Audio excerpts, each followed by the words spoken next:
Okay, so let's talk about the application process. To begin the CSS profile, you'll need to sign in. There's a few ways to do that. If your child did the SAT, took the SAT, or took an AP test, your child likely already has a College Board account and a College Board login. If you choose, you can sit down with your child, have your child log in using his or her College Board ID, College Board username, password, and then you can get in and complete the profile under your child's College Board account. That's definitely an option. If you want, you can create your own College Board login and complete the profile that way. Some families choose to do this because they don't want their student to see all of the information they inputted into the profile. Some don't mind. But if you would like to create your own login to do the profile, you can do that. It's slightly confusing because you as the parent are going to create a new student account using your information. And that's simply because there's not a parent login, there's not a parent account. All the accounts on the College Board website are labeled student accounts.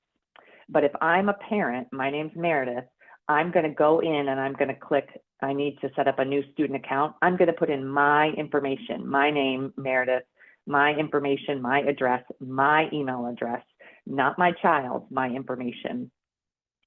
So just keep that in mind. If you're creating a new account and you're the parent, you're going into the section where it says create a new student account, but just put in your information, your name, your email address, etc.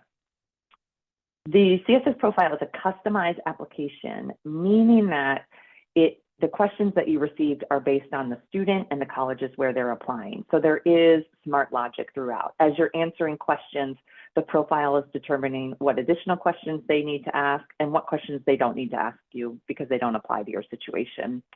As I mentioned too, colleges can add in questions. So as you list colleges where you're going to send your profile information, you might see additional questions pop up that those colleges have required the people applying to that college to answer.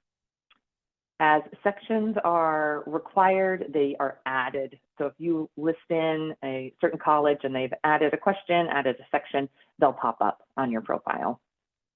There are some modern features to the application. You can complete the profile actually in any order. The FAFSA, for those who've done that in the past, you have to go through each section in order. The profile, you can jump around if you'd like. You can also complete it in multiple sittings, so you can start, save it, and then go back later. And it's also mobile friendly if you'd like to do it on a phone or tablet.